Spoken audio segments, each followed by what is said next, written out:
Ladies and gentlemen, direct live here inside the mothership, reaching to the Grand Central Sun with my good friend, Dr. Raymond Keller, the Victor of Light radio show podcast. How are you doing, Cos? Doing good, Rob. Good to see you again. Yes, it's been at least 7 minutes. So here we are, folks. We're doing part 6 of the Gospel in Thomas. Part 5 was how the technology was used. In the introduction, I explained this. Raymond probably would have done this entire thing without even mentioning it, but I think it really is important that people understand this. I mentioned this in the last show. I'm going to share real quickly on my screen here the summer conference here, or my website anyway. So here it is. I mentioned this last time. I'm really trying to help Raymond gather some funds here for the sales of his books on my website. He has a 9 bundle. Oh my God, 9 books. They're ranging from $20 to $25. So you can imagine what kind of savings that would be, even if there were just 20. We do have some shipping. You get 3 books or 6 books. You can pick and choose there. So I want to thank you for helping support me. Of course, the Mount Shasta Summer Conference. And I have a lot of stuff here and the Truth References blog. I have a lot of Venusian questions and answers. And of course, as you go, I'm going to show you here at the bottom of every page, you have my my Brighteon, my YouTube, my Facebook, my summer conference page, and all that. So I have a lot of different pages for you to check out. So thank you so much for supporting Raymond and I. We really appreciate it.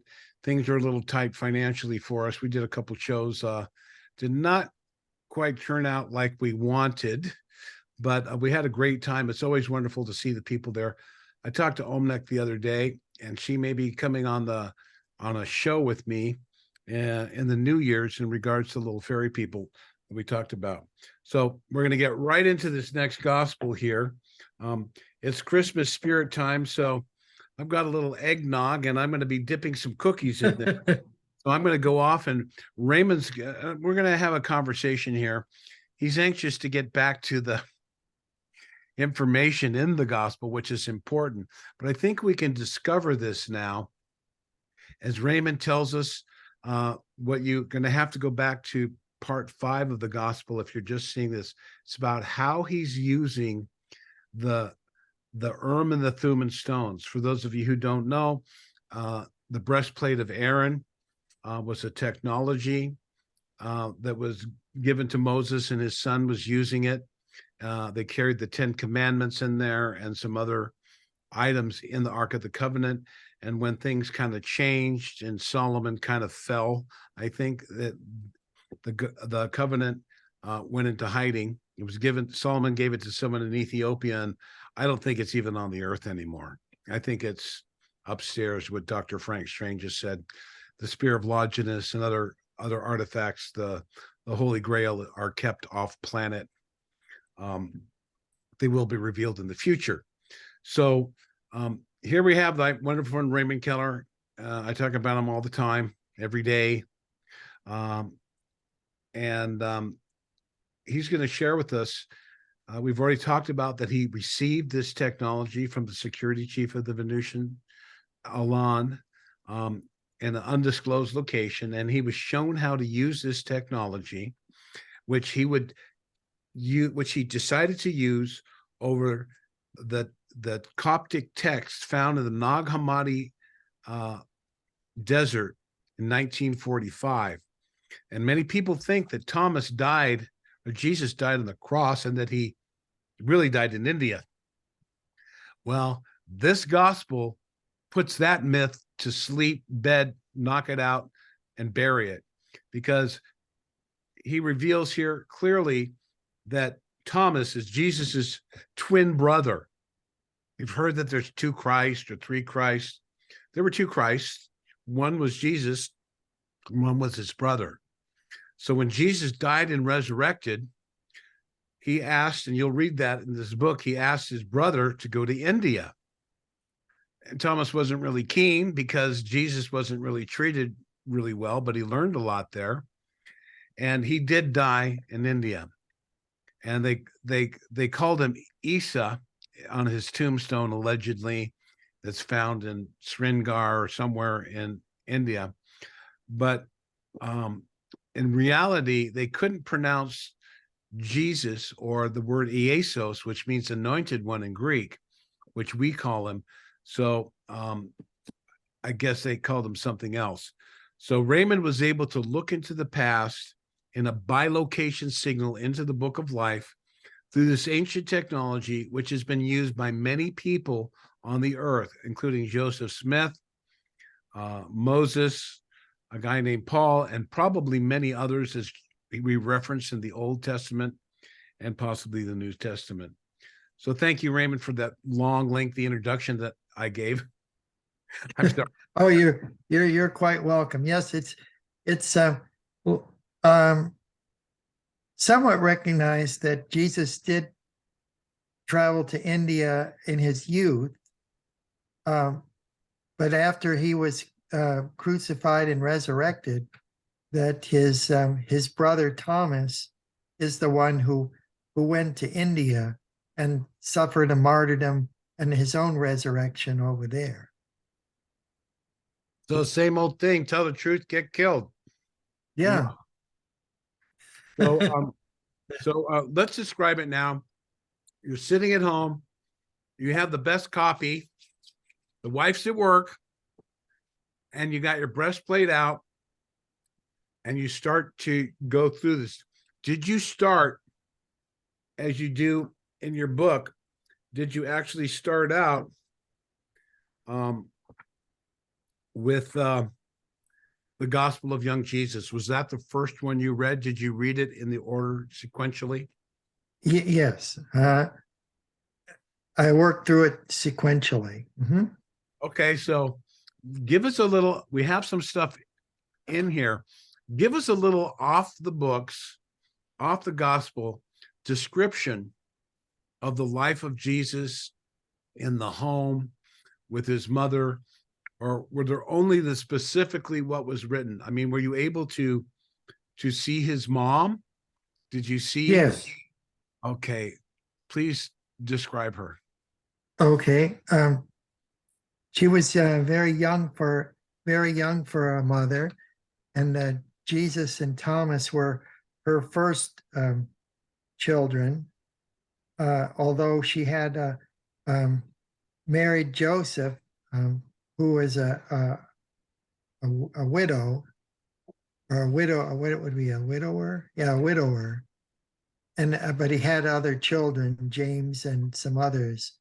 That so Jesus had plenty of brothers and sisters, or step, or what would you call them? Like half, halves. Half brothers and sisters. Can you tell me how old was James compared to Mary? Oh, yeah, James was actually, I would say around Mary's age, because Mary was very young when she married Joseph, probably around 14 or so. 14. And Yeah. so, but she had Jesus when she was like 16 or something, right? Yeah. Okay. So, wow, that's pretty amazing, isn't it? Folks, Yes, it is. It's a very interesting story about, and it culminates, of course, in their journey to the temple in Jerusalem and meeting the high priest, and everything, which pretty much parallels the Gospels that we have in the Bible. But the other stories in there include Jesus performing many miracles, raising the dead, healing people, his identification with angelic realms, and some of his travails, and even then with religious authorities who didn't really appreciate what he was doing, or what Joseph and Mary were letting him do. How could they even comprehend what was actually the life and mission of Jesus in that time, this little family, and what the importance of escaping the order of was it Herod? Kill all the babies, right? Oh yes. So Jesus he didn't have anyone in his first grade class, was kind of small because he was the only one left. Kind of sad. So so this story picks up when Jesus uh and the family returned from Egypt. right. So okay, so we're here. So the first story is the sparrow. I want you to talk a little bit about getting acclimatized. Did you use other scriptures to get used to it before you read the Nag Hammadi? Or Oh yeah, it was imperative that I read all the scriptures that I could, and also books about history and geography, because they wouldn't want me to do this without first understanding the proper um, socio-political, geographical context of the whole situation. so wait a minute. So did you read the Bible using that as well? Oh yes, and the Bible is footnoted on almost every page I throughout. know, but did you use the Urim and the Thumin to go over the Bible? Oh no, just Just, the gospel, just the Gospels of Thomas and Mary Magdalene. That's all. okay. So describe the process, what you did, and your feelings, and as you saw, the first thing you saw when we talk about the chapter 1, the sparrow. I could see Jesus down by a creek with Thomas, and the sparrow with a broken wing. How how they how they went down there to the edge of the brook and picked up the sparrow. Jesus made a little compact of mud around the wing and gently pushed it back into place, and then sending it on its way. I want a little your kind of feelings, and I that's what you wrote, but I'm wondering, this is the first time you had used it. Did it take you a while to be able to focus in? Did you kind of have to, like a car, take it out slowly and go back in and practice before you felt comfortable in the process? What was that process of the augmentation of your spiritual abilities and Well, looking the cash? it was definitely seeing it with a new perspective, because my mind was flooded with emotion about the scene. Wow. Did you have a sensory experience? Like, could you tell, did you feel cold, or was it you didn't actually feel it, or did you sense if it was a hot day? Was it really hot? Did you feel like the sensory aspects, the wind? I mean, or were you I kind would say the whole time that my body temperature felt slightly lower, the whole time okay? that I was doing it. Okay. Now I'm going to juxtapose you back to the time temple on Venus in 2012, when you were allowed to go into what do they call it? The time temple? Yes, And who are the bosses in there? Are they call them the Metrons? they're the Metrons. Metrons are the people that monitor the monotonous flow of time. That's uh, what Raymond says. I mean, it's probably probably like a guard dog, or a ticket taker at a movie theater. It's kind of like, oh, they're just sitting there all day long chatting and looking back at the screen. Or do they have to watch really closely, or are they focused the whole time? they're watching very closely for anomalies or an overlapping of timelines where there's something out of place. You said it's kind of like a white noise, though. Is it like a white scream? Are they looking for frequencies? Is there color? Are they kind of looking into the past? Are they? I mean, this is incredible. I just want to. A lot of people ask me about your Akashic record stuff, and I just marvel that you're actually able to see what you see. So I thought this would be. Oh yes, if there's if there's something that doesn't jive with the historical record, then we check it out. Okay, so did you watch them check it out? Yes. Mhm. What were they looking at? Give me an example of something that wouldn't really affect us right now that they were looking at in 2012 in the timeline that you saw a fluctuation in. Do you know the time frame of it? Well, Or if there's something out of order, if there's something out of order that doesn't seem like it belongs in that particular timeline, I think they call it here on Earth, they call it the Mandela effect. but how would these Venusian time metrons be looking throughout all the future or all the past? You know, you've got 8 billion souls on the planet. How are they able to look? You said they see something out of place and go, I forget. Was it called the Mandela effect or the Mandela effect? I mean, this is kind of strange. So when you say they saw something out of time, did they go back and go, wait a minute, it was the Bernstein Bears, not the Berenstein Bears? Right, You right. know, that's what people are saying about it. So what they do is if they note some kind of a time signature that's out of place. It's a frequency that it's Yeah, not like a showing events, is it? no, like a spike in the frequency.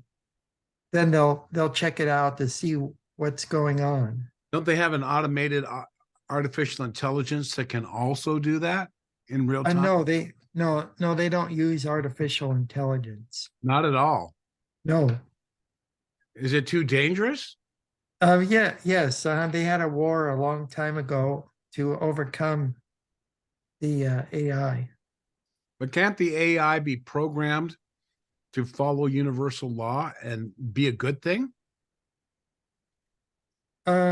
Well, it's got inherent problems with it because it can be so abused to enslave and trap people.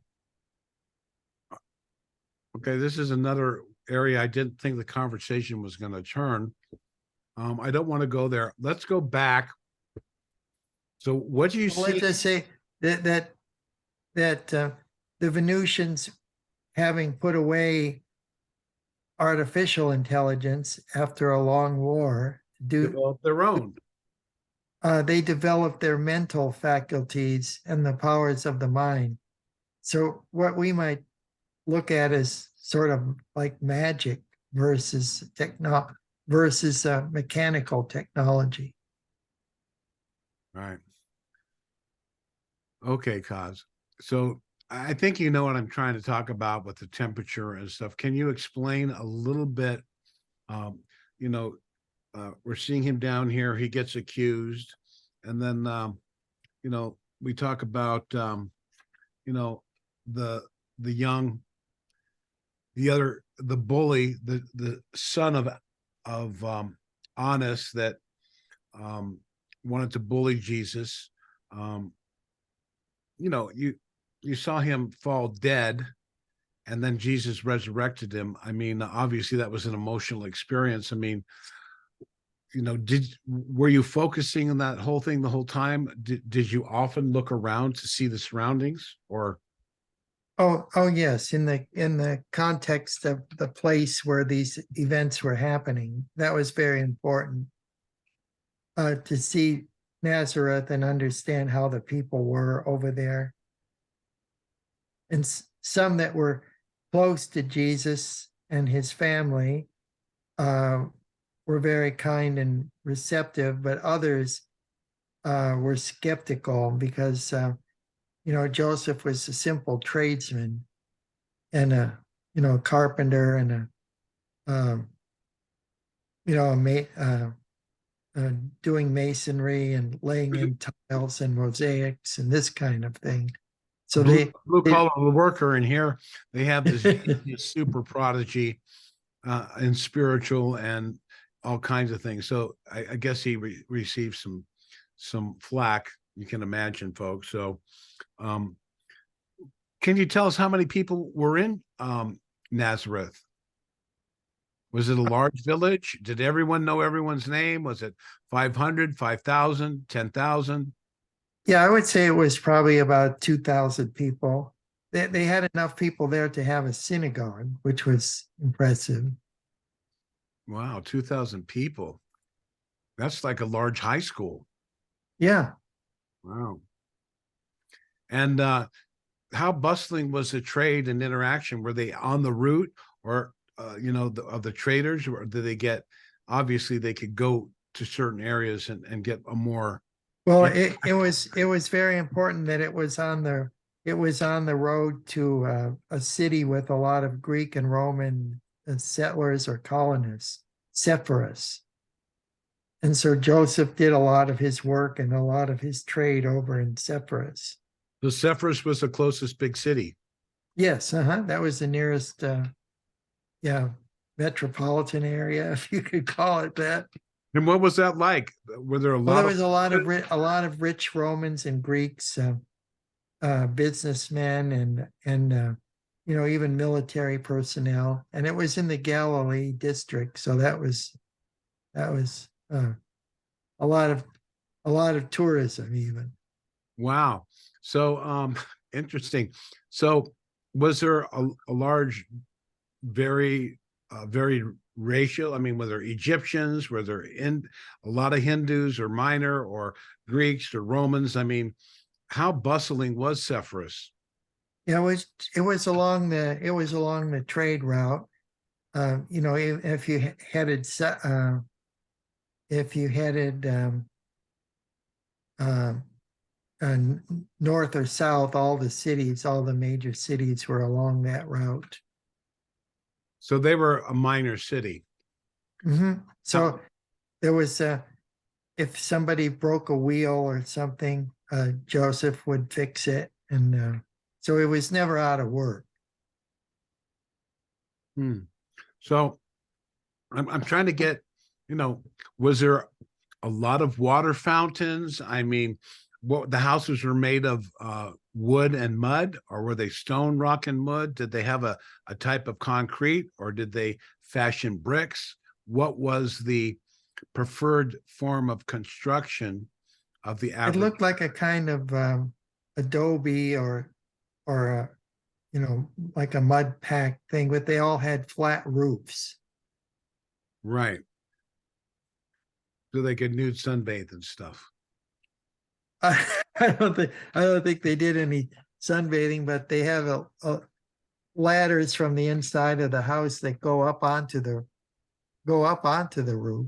Oh, interesting. They didn't really have staircases. They were probably a little bit bigger than a normal ladder, but Yeah, wow. Okay. And what were their ovens like? the ovens are usually outside, Most of the ovens in the homes were outside. or Okay. or they cooked outside. And did they have metal? Did they have iron? Was that kind of costly then, or how? Yeah, What iron was costly, mostly just cooking a pit. really? Wow. So did Mary and Jesus, did Joseph had any iron? Being a construction guy, did he pick up spare scraps, or did they cook in a pit at his house? Um, yeah, I think he had a little more than most people because he was well connected and separate with some families, Okay. I'm kind of curious. with some Roman families even. So folks, I'm asking these questions off because Raymond literally through the gospel got to travel around and see many, many things. So um, I'm just kind of I'm asking curious questions. We'll get to some more here in a minute, but so you're see there the house he's a little more modern, maybe some others, but I wanted to say what was the feeling in there? Was there a lot of racial tension, or there was obviously underlying tension being occupied by the Romans? They were obviously around. Was there disdain? Was there fear? Could any Roman merchant make a complaint? Were they particularly hostile or abusive to the people? I mean, like in LA, there's a lot of illegal aliens, and probably more illegal extraterrestrials. But point is, a lot of people have, oh, what are they doing here? They don't I recognize. think the extraterrestrials are out mostly on the streets in Las Vegas. They're in Vegas, yeah. Viva Las Vegas.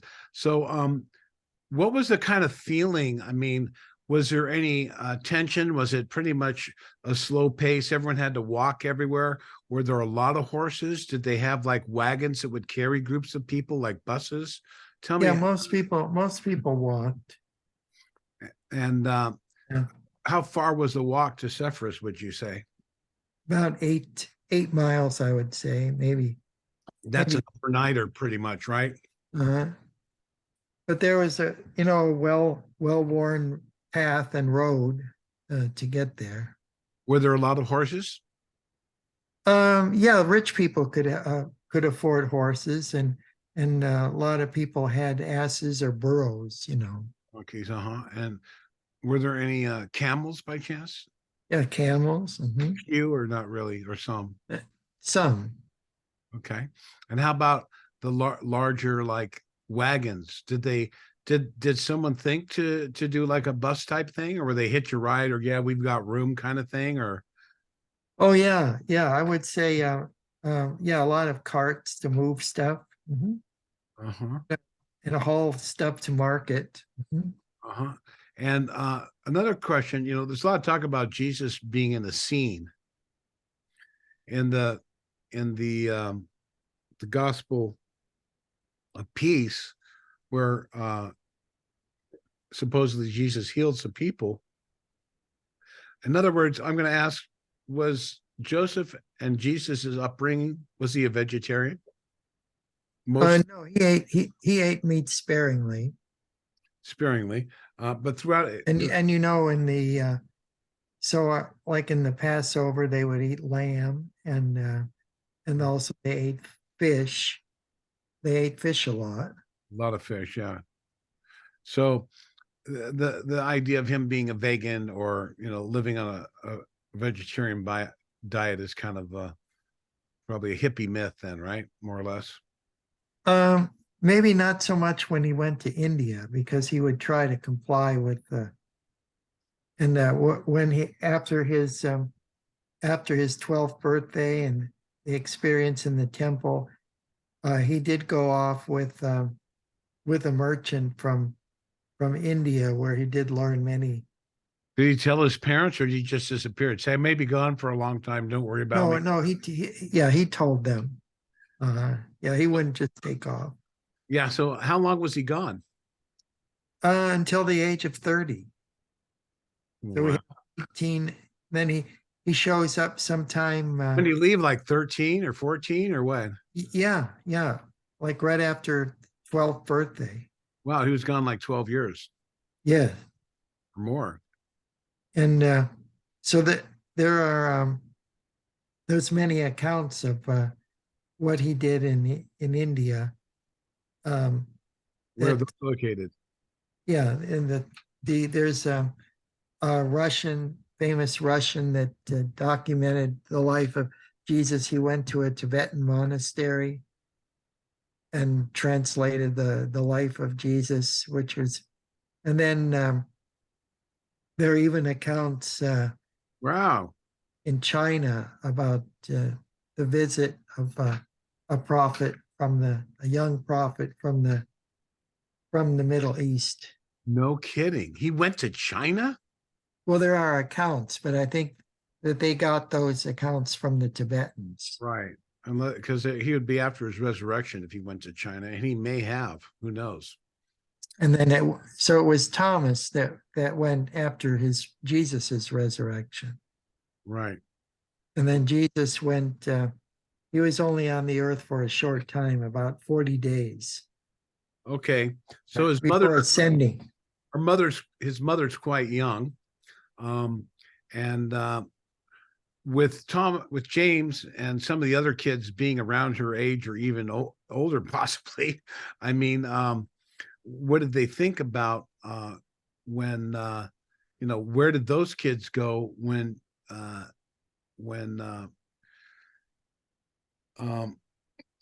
his when Joseph and Mary fled to Egypt, they didn't take everyone, did they? No, they took everybody. All the kids were there at the manger? Yeah.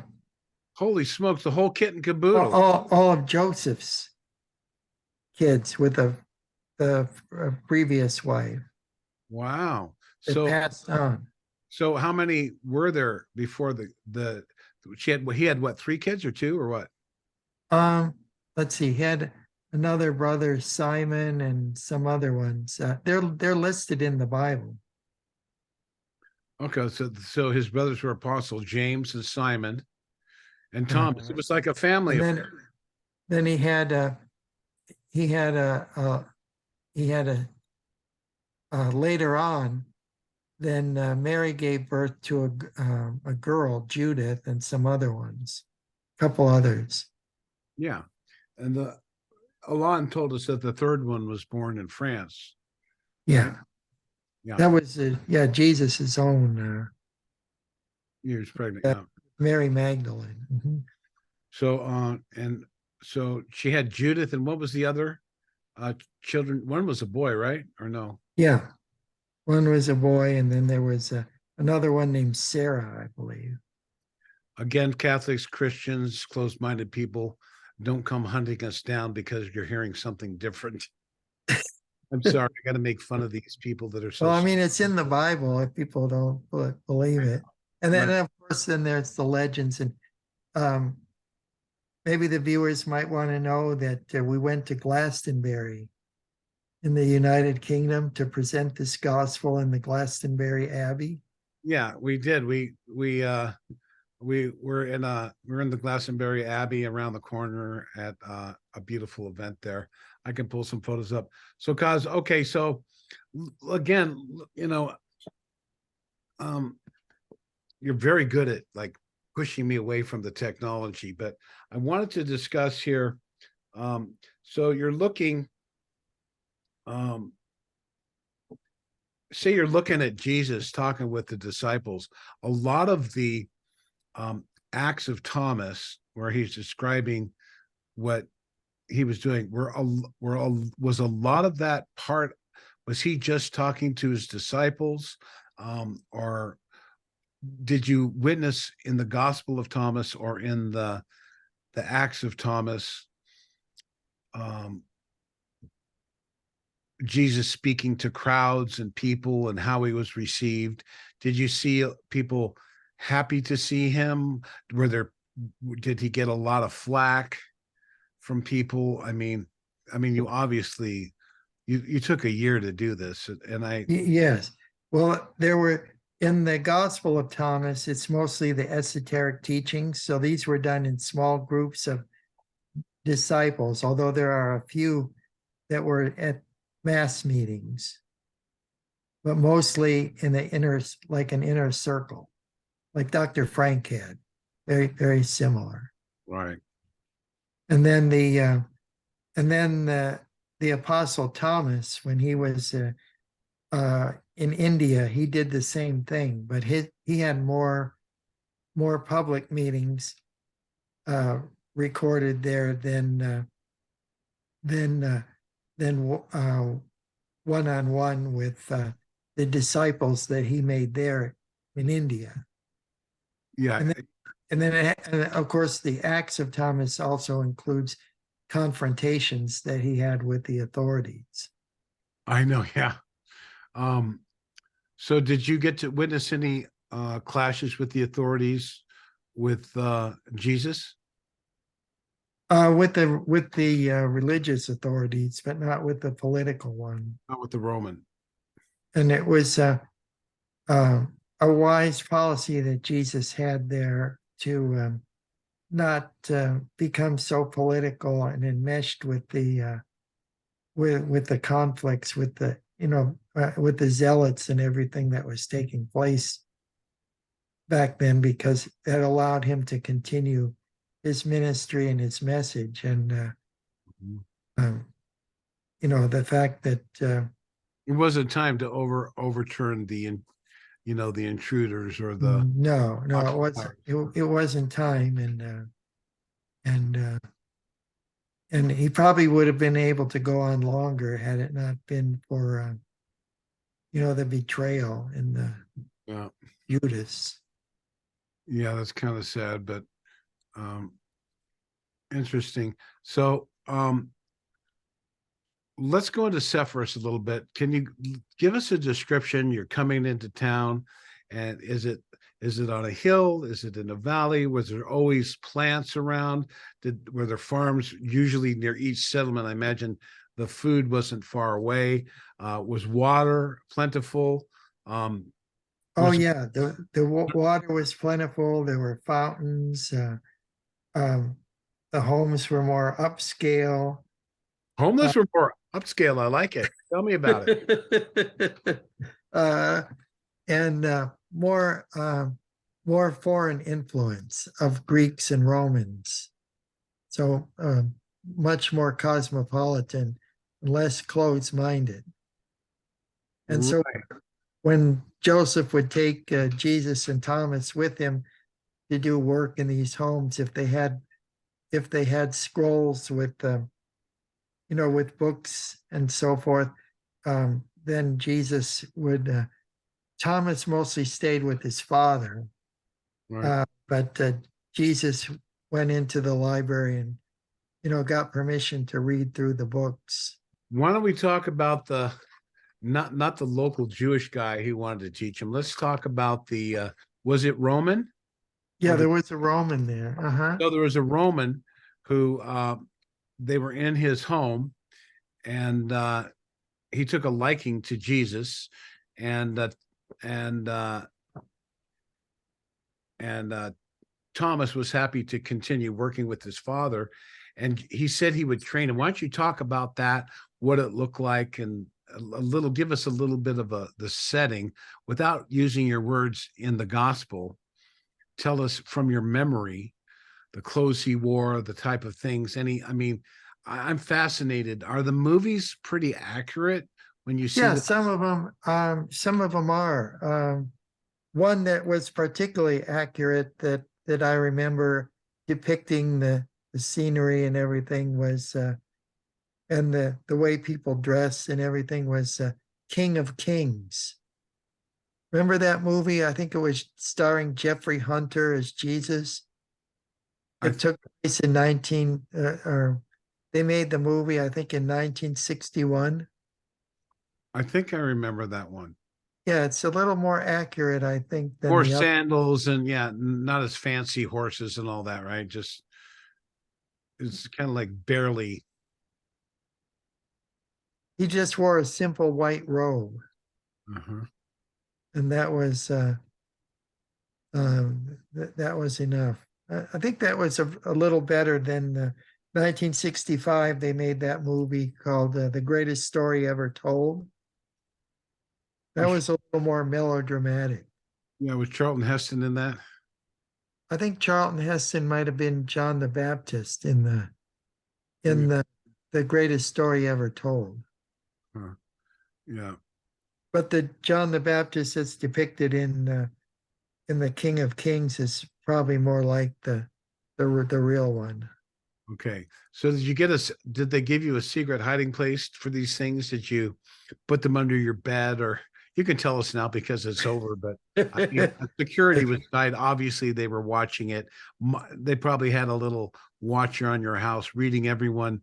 Like they can read everyone's mind, folks, within 2 miles or 10 miles. So they know anyone who's coming, what they're going. They can research their background, but they're checking frequency and vibrations, and their scanning ability. So um, a lot of the things that we think about negative things and occurrences and people doing things really don't apply to the Venusians and their interactions on Earth. They're 2 steps ahead of the game everywhere they go. They're never confronted. Um, you know, you know, someone may or may not have found the identity of the moon base commander, but there's no way they would ever approach her. Even if they were in the same room, they would not be able to see her. If they were coming there to bust her chops, they'd be looking around, and I promise you, they could be 2 feet away from her, and this person would not know them. Valiant And Thornton. Yeah. Nothing so sophisticated, just right here, right at this desk where I'm talking to you from. There you go. Yeah. I mean, well, you've seen Raymond's little technology that they wouldn't even have to use that on somebody who's coming in to try and steal his stuff. He wouldn't be able to find the house. He'd be looking at the dress and staring at it. He goes, I thought it would, my paper says it's, it's this address, and it's skipping that number. Where I guess that, Oh, and then I could tell you another surprisingly accurate interpretation of the situation as it was, the political situation as it was on the ground there. It's the last part. I think it might be the third part of there's a book called the Urantia. And if you look in the third part of that book, it pretty much has a good analysis of what the political situation was on the ground in yeah, the Holy Land at that time. yeah, I remember that. Well, you got to go there and look around. So I wanted to hear more of, you know, um, you know, you do want to get this fixed, well, and just imagine. But I was asking him, like I said before, can you look around? He said yes, and this and that. He hasn't been super descriptive of it, but I guess you had a secret hiding space for all these things, and you kept them away, or Yes, I have a hiding place. I nicknamed it my fortress of solitude. so. So It's out in the woods, I know. in Did your the wife ever deep find it? Did woods. you use it for like a couple days and then take a break, or you wouldn't take it back and forth every day, would you? No, it's some ways from here. Okay, right. So you would take it for a week and then you'd put it down and get back for a week or something like that, right? Hmm. Right. I just take what I need from there to bring it here and work with it, and then bring it back. Did your wife know about Oh yeah, she knew that I. Well, she knows I'm a writer, and she knows I was writing something. it?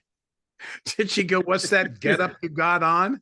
Did she ever see you with the get up on Oh no, I was just doing that. privately? Uh, is I'm retired and I'm here alone throughout the day. Right. Okay. I would So work on it for 3 or 4 hours and then put it away. amazing. Yeah, folks, this is an amazing, wonderful, supernatural gift. And uh, with the security chief and handing it off, I mean, were you able to ask him questions? Did you have any when you were doing it, or you pretty much hands off, or did you go, "Oh my goodness," or ask a question regarding something that you learned? Did you have any conversations around it, or you basically just said, "Here's your homework assignment," and a year later, uh, you turned it in the form of the book? Did they? Just like you have written questions from time to time, I would write them down until I would see my friend, or or communicate telepathically. Oh, okay. So you can get on the bat phone to, okay. It's a process of being of one mind with the Venusians, and you can communicate telepathically with them.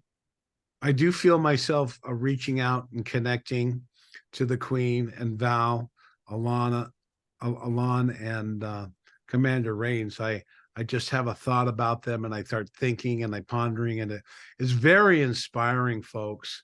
I Uh, know you could do it because in the oh yeah, in this book right here is the Vast Venus Conspiracy. It's your account of encountering the Venusians at a 7-Eleven.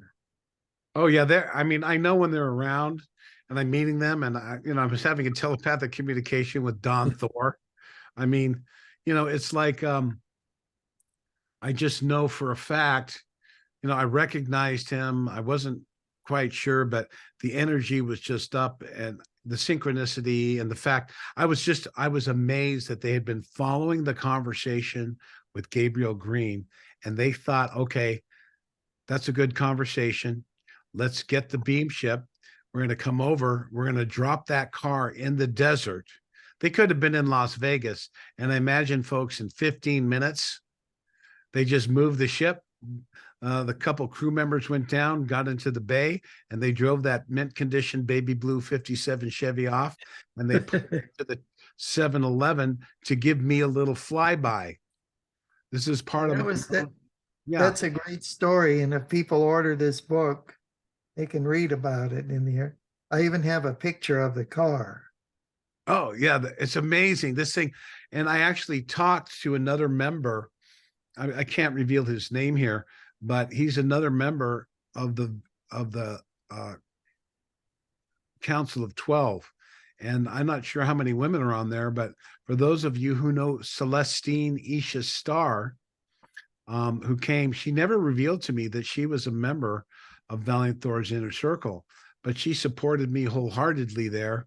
And she was, she unfortunately died recently, but she was actually a regular visitor to Valiant Thor. And I said, why didn't she tell anyone?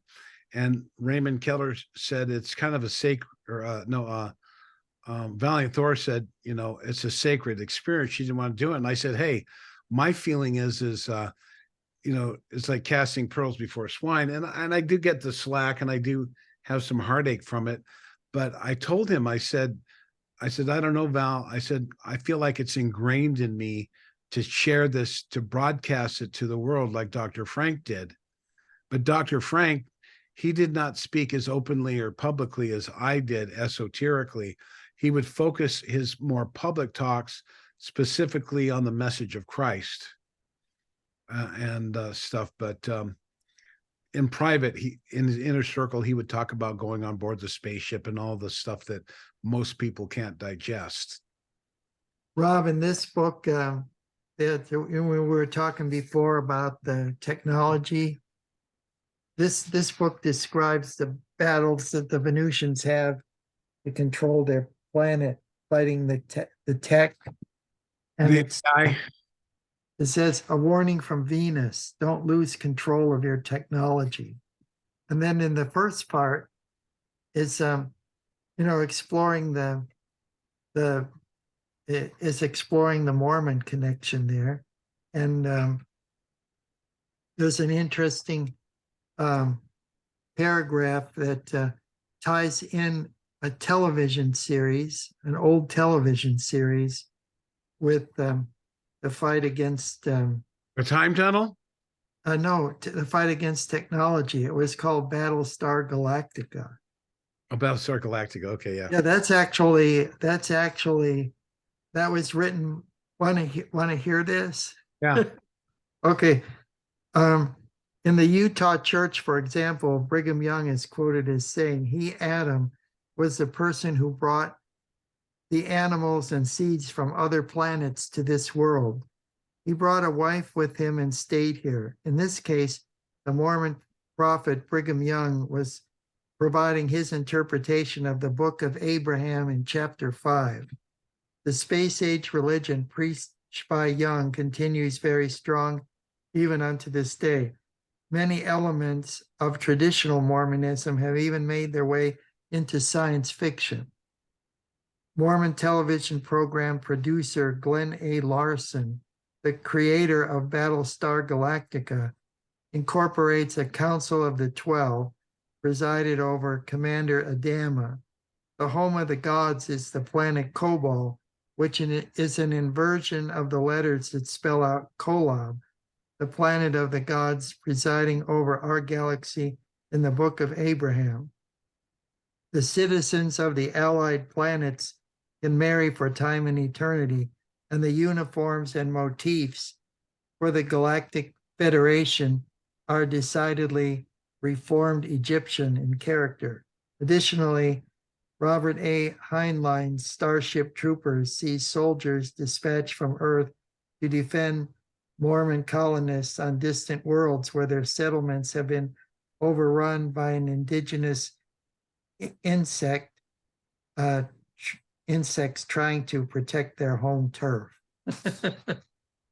Well, okay, so obviously, folks, there's a lot more truth to a lot of things that are hidden A to us. lot, right? A lot of stuff that we see as science fiction is actually based on this. Is actually Battlestar Galactica is like an account of the Norcans in the Tau City system, seeking a home in another solar system.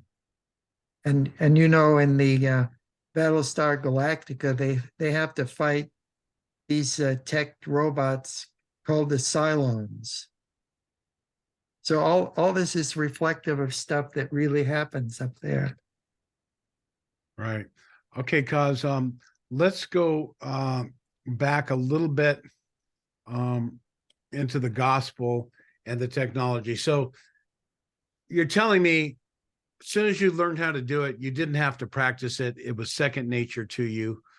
You were able to pretty much seamlessly go through and look at all these events.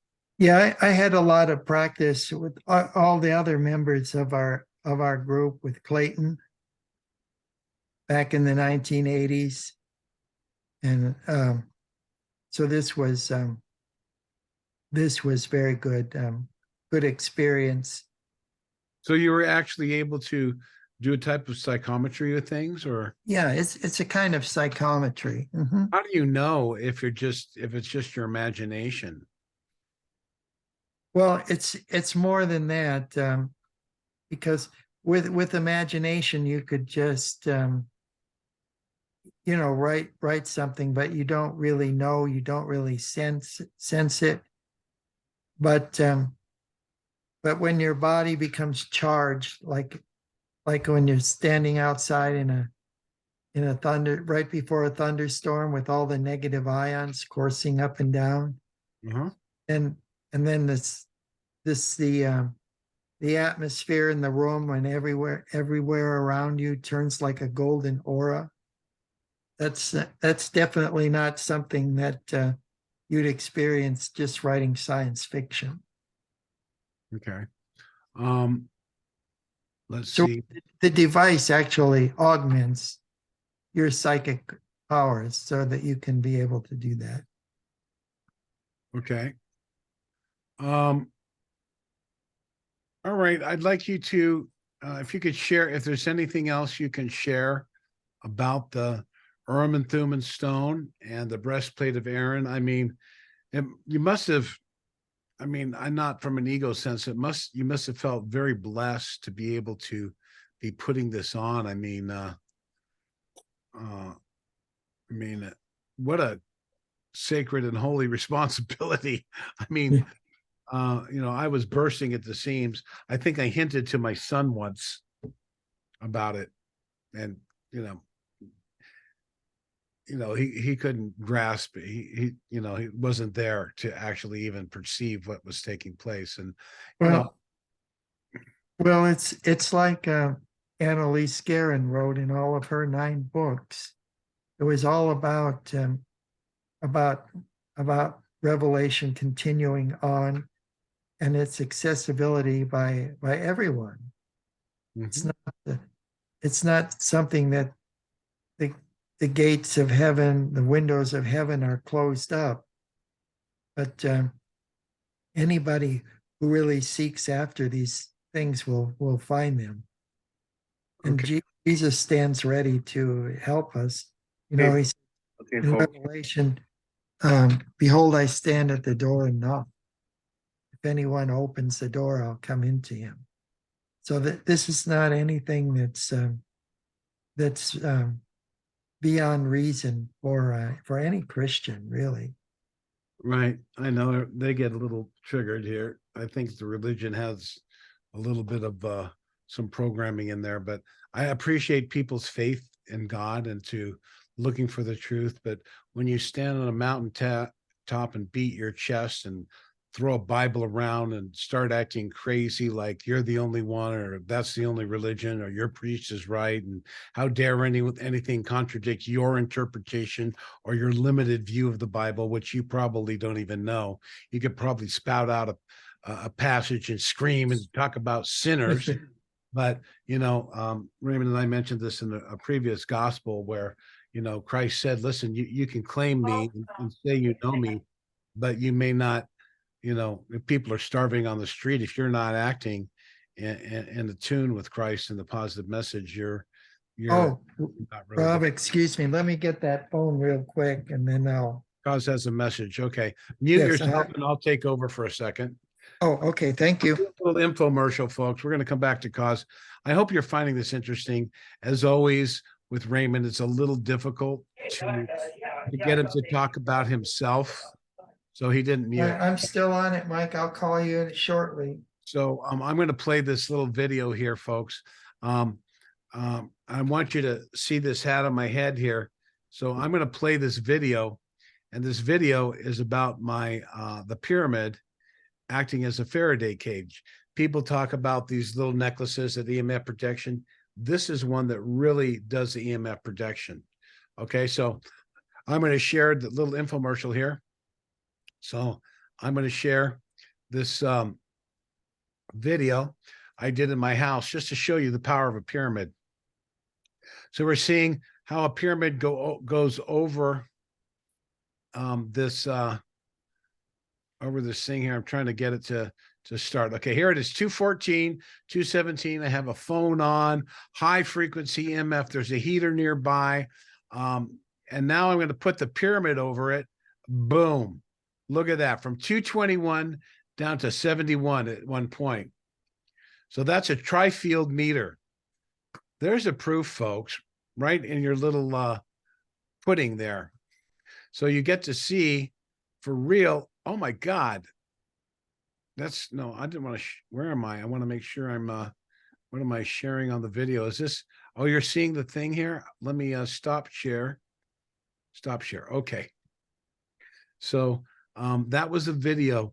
That's what the pyramid does. You want to get focus, concentration. The pyramid, there's so many facts around the pyramid there. We talked about some of them, but this, my pineal, pituitary, and my thyroid are heavily influenced. This is called the Alta Major Center. In the Hindu are the triune higher head center. And it's really important that people understand the power of the pyramid. And of course, behind me, maybe I'll do some stuff, but I wanted to do that little infomercial here. So I guess I've been keeping Kazam a long time. We found out a little bit about it. And I think that for those of you who read Raymond's books and understand how he's talking about things, he doesn't want to emphasize his personal self and the uniqueness and the gift that he's had. But I'm glad he shared this technology. Kaz, thank you so very much. Oh, you're welcome, Rob. And I just wanted to add that add all you want. These pyramids, they are in alignment with the very same thing we were talking about in the first program, the properties of gold as receptors of cosmic knowledge, and then the silver for augmenting and inducing what do they call them? Out-of-body experiences. Absolutely. This is a steel frame pyramid, folks. It says nickel, gold, copper, and silver is a final layer. And the process of orgone, invented by William Reich, is a process of combining dissimilar metals to create and amplify the energy of the metals. All metals have frequencies and energies, and these can be related to the actual atomic structure, the vibrational frequency, the shape, and let's call it the atomic field, the way that the atoms rotate around. They all have different shapes. And some of this can be found in The Hidden Side of Things by Annie Besant and Charles Ledbetter, a psychic. And Annie Besant was a theosophical teacher who was in India, was famous for identifying Krishnamurti as another very enlightened soul, but he didn't want to follow through in some stuff there. Cause let's talk about the Great Pyramid of Christ. When he not only went to India, but he went to Egypt, I understand too, and he was initiated in the pyramid. Do you know anything about that? Not so much about that, but I do know that his family did spend time in Egypt. I think he went back when he was from Yes, yeah, he had visited, till and 13 to 30. Thomas went back there too. That was under the Ptolemy rule, which was a Greek dynasty put in place in Egypt since the time of Alexander the Great, and so that He was actually African, wasn't he? oh uh, which one? Ptolemy, Oh no, Ptolemy was a Greek. but didn't he have a he had the black wives and descendants, right? Oh, yeah, I mean, he and this dynasty intermarried with Egyptians. Yeah. Mhm. Okay. So you don't know anything about Christ being initiated in the Great Pyramid? Oh, yeah. I had an article about that in the fire initiation. That was in the Great Pyramid in the King's Chamber. Yeah, that was um, the one who put out that information was the lady who founded Astara Foundation. Oh, Erlane Chain. Amy. I met her. She was an amazingly elegant woman. She wrote a Yeah, book. she knew all about that and wrote extensively about Jesus in Egypt and the fire initiation and so forth. And even in there, there's a connection with Valiant Thor, and I explained that in the with some photos of Valiant Thor's one of the scout ships from the Victor One hovering over the pyramid when Eileen Cheney was in there. And it's in the rents.com website, Yeah, I and you saw that photo. look for Cosmic Ray and you could read all about it. There you go, folks. Amazingly human dictionary of extraterrestrial and psychic and metaphysic etheric phenomenon, including knowledge of other translated being and contactees of ascended masters. Elaine Cheney wrote about a book called My Meetings with the Masters on Mount Shasta. And she has a picture, and I think I know the exact boulder field that where there's a secret little tunnel in between the rocks that she took pictures of.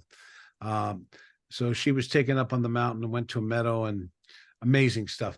Kaz, thank you again. So, ladies and gentlemen, I guess that's going to conclude the Urim and the Thumin technology. I guess maybe could I take you back to Venus, Kaz, and explain your little esoteric, when you got in there and the queen said, teach him how to use the Akashic records.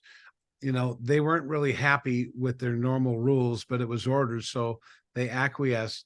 Please tell us what the time temple was like, what you sat down to, and how they showed you how to use that. Were they little coins like Dr. Frank Strange's? How did you find it?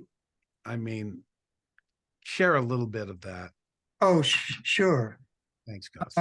Well, the main thing is you could sit in a sphere, and well, the coins that you talk about are for accessing his historical banks of information, but the actual observing of things in the past and checking out anomalies, you don't have to leave the building. You sit in a sphere, sit in a big sphere. It can seat two people. Made in plastic, made in metal, made of stone. Yeah, it's like a translucent metal. You can see through it, kind of Yeah, like you could. like the Nimbus. Yeah, you could see through it, and when you turn it on, it clouds up on the outside and freezes over. Okay, so to explain, Absolutely. Okay, how do you turn it on? Look like? I mean, you're just Yeah. going in a glass bubble, it sounds like, and all of a sudden you say you turned it on. Give us some of the details of this phenomenal technology that is enjoined by the Venusians and probably many other races when looking at the historical past. So you could you can set the the the space and time coordinates of where you. Okay, here we go. Don't just gloss over that. Did you go back to 1954 where the time machine and all that, like with Marty Yes. McFly and Doc Brown? Is it like Yeah. that? Yeah. It's kind of like that. Okay, how do you do how do they get the coordinates on the earth? You have to do the longitude and latitude? No, you get them before you go when you're going to go look at something.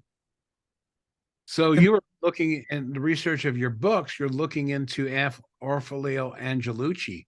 So when you did your time scope travel to his place, did you know his exact location? How did you know where he lived? At 1422 Brooklyn Drive in New Jersey or whatever? Did oh you, yeah, I had well, you know, from my own experience of publishing the Flying Saucer Report, I have all that information in from the 1960s and 70s in my files and you could remember that? in my personal files. But I he know, was but you're up on Venus. You didn't know you were going to get to yeah stay. he was at the event that I was going to, so I didn't have to go out of my way to look it up. I know, but you're on Venus. Yeah. You were looking in the past and in there. I'm talking about the books that you wrote. Much of that came from your research in the Akashic records, right? Um, yes, and in physical real archives as well. Right. But Physical, when you went to Venus, you didn't have your physical archives to go, oh, I'm going to go to such and such location at such and such a time.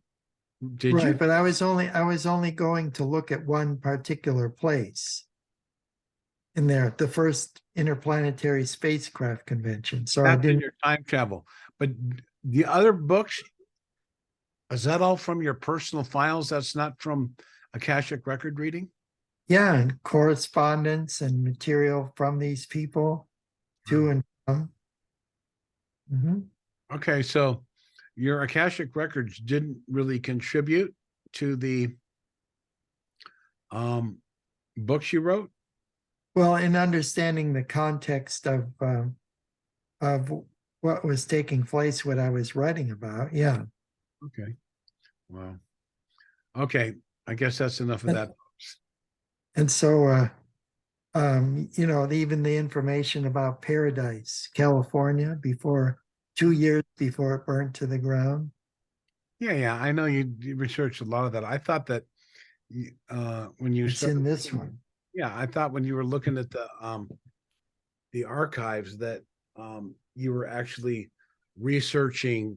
I mean, did you go back to see the first meeting with George Adamski? I mean, that would have been pretty high on my priority if I was looking into the Akashic record. Oh yeah, yeah. Some of the stuff. Yeah. Did look at that first Mhm. contact? Yeah, a lot of stuff with George Adamski I looked at. Mhm. Wow. Do tell. Well, that would be a whole nother program. Okay. All right, folks. You see how he leaves that cliffhanger for me every time? He's always so generous with me, folks. You're in these last few interviews, you get to see a little bit of our cat and mouse, me asking questions and Kaz dishing it out for us here. So thank you for coming on today, Kaz. Oh, you're welcome. Thank you. We're going to do it again, folks. We're going to get through this Gospel of Thomas. I don't know how many darn hours it's going to take us, but we're going to finish up um, with the remainder of the Gospel of Thomas and go through some of these other books here and some of the teachings that are revealed in here. So, again, folks, thank you so much for listening. And I hope you found this informative, to say the least. For you Mormons and Christians who've been going through this, keep an open mind. Listen to Raymond's research on the various books of Bible that he mentions if you want to try to counter him. But I suggest you don't take a contrarian point of view. If you read the Gospel of Thomas, I already rebuked you for your close-mindedness, because I know for a fact the valiant Thor hasn't aged. Don Thor, his wife. I met many Venusians along my path. When I say met, I meant in the presence, telepathically tuned in and aware. And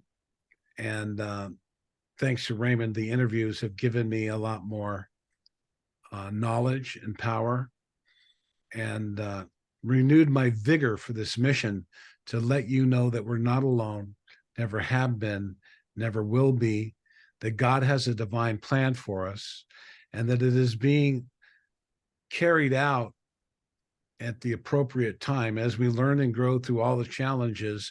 The ministry of angels are here. They sent Raymond Keller, to all of us, and they sent me to meet Raymond Keller, and I've taken advantage of it. And you have the newsboy on the street here handing it out. Step right up, step right up. Time traveling Nimbus carrier, Dr. Raymond Keller gets back to the future.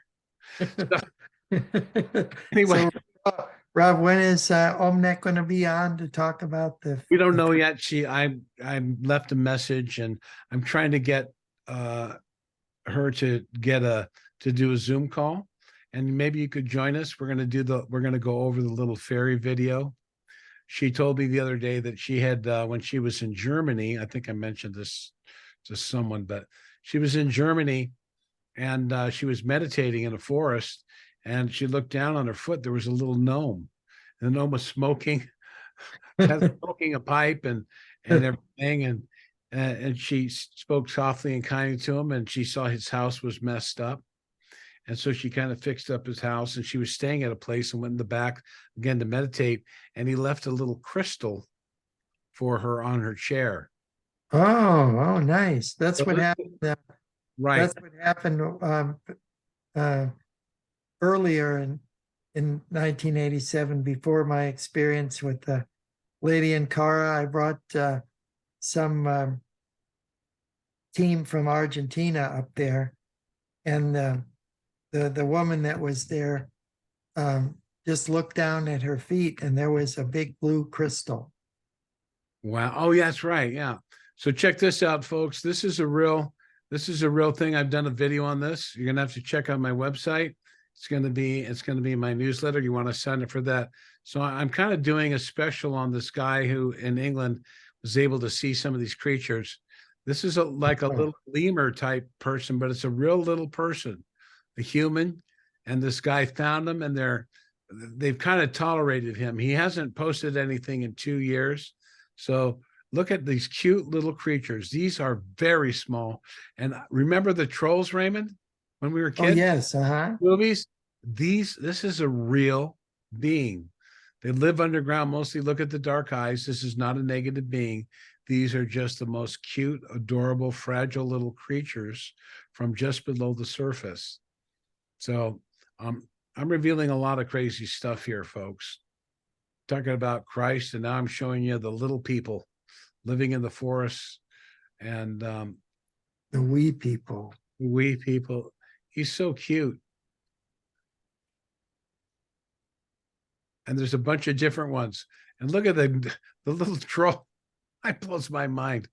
Anyway, I thought I would just share that before we go. So I just want to thank you all. And again, thank you, Raymond, and being so patient with me and creating that wonderful, in part number 5 of the Gospel of Thomas, that more solid background of the history of the Urim and the Thumin stone, the breastplate of Aaron, and how they were fashioned into a goggle and given to you, your own personal version, to look into the Akashic records. Wonderful gift. Thank you, Kaz. Oh, thank you, Rob. Thanks for the opportunity of being on the program today. Right, folks. You have my email address. If you want to ask Raymond Keller any questions on the Gospel of Thomas, on any of this, you can come to the Mount Shasta Summer Conference, or you can go ahead and write me a letter. We did offer for people to ask questions and we would answer them, but no one was taking advantage of it. So there it is once again, folks. have a question for Cosmic Ray, send it to us. All right. Thank you very much, Cos. Thank you so much, and Merry Christmas to all. Merry Christmas to all, and to all a good night.